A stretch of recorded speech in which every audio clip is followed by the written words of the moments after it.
Hello, it's Nikki. Welcome back to part 3 of this little series. So today is about responsibility and joy. So one of the questions that I came back to when I was really analysing this process is, what did I not know and what had nothing to do with me? And this is a really interesting one, especially if you were educated, in the 70s, 80s, 90s. There was always and I can see why this happened, but there was always such an emphasis on it was something that you did. It was about taking responsibility. And you would hear about this, if you got dumped, it was like, oh, it's maybe because you didn't do whatever. I don't know. Don't fill in that how you want. Or we used to, at school, we'd have to fill in like what we could have done better. And it's like, why can't we just have time to celebrate what we did really well? Because you'd sometimes, this was probably quite rare, but you might get 96% in a test, and yet you're still filling out this thing of what could I have done better and giving it 3 paragraphs. And the truth is like, I got 98%, mate, or 96%. So something must have gone right. Something was good. Can't I just revel in that? And again, many of us want to do the best that we can, but 96% is pretty good. So even if I went back to that sliding doors moment and like that whole process, I could have allowed myself to get in my head, well, it's maybe because I wore the wrong thing, or maybe I didn't hold eye contact for long enough, or maybe I didn't do X, Y, and Z. Or maybe just somebody, or maybe they just preferred somebody else. Maybe it was nothing to do with me. Maybe they needed somebody taller. Maybe they needed somebody with dark hair. Maybe. There are so many variables often with these things that doesn't make it, you don't have any control over.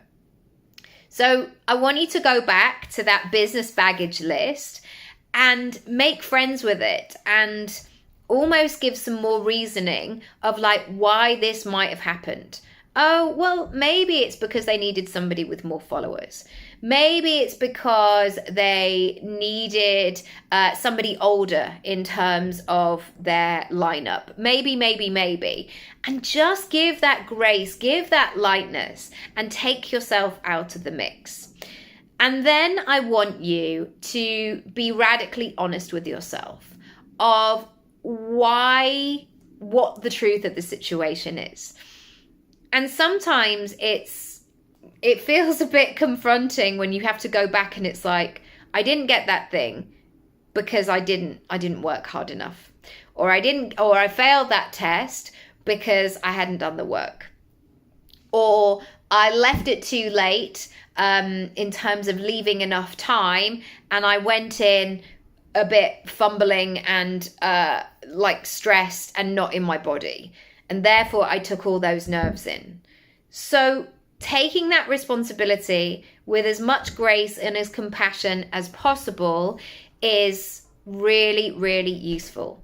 And then once you've done that, you can just let it go and let it be. And give yourself that opportunity of like, okay, I know better now. I know where to go next. Which brings me on to my final point of really thinking about what is next for you and getting excited about it. Because already, as I've shared this process, in a mere 3 or 4 weeks, something else has happened. Some other possibility, some other exciting job situation.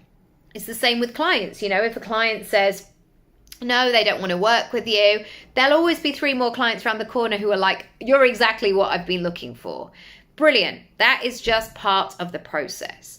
What we need to do, though, is to not allow ourselves just to stay in the stuck mode, in the mode of like, I don't know what I'm doing, or it's something I did, or all of that responsibility.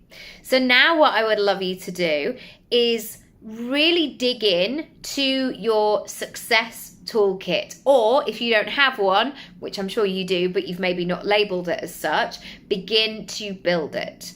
What I mean by this is to get in the flow. You know yourself when you are on and when you are off. You know when things are moving, and if you look back at any of those moments in your life, you know those times where things feel like you're in momentum and you're doing the things and everything's full of possibility. Even though your current situation may not be any different, it would be really good just to explore what that is for you. So I'm going to leave it there for you today. I would love you to take as much of this from your head and your body into a piece of paper and really go through that act of clearing it out of your system. And there will be layers on this, and I'm not saying if you just write it down once it will all be fine, but you'll begin to kind of skim off the top layer of this and get to the nitty-gritty. And what you'll find is as soon as you begin to move that, you begin to create this space, and it feels so good. Lots of love, and I'll see you next time. Bye.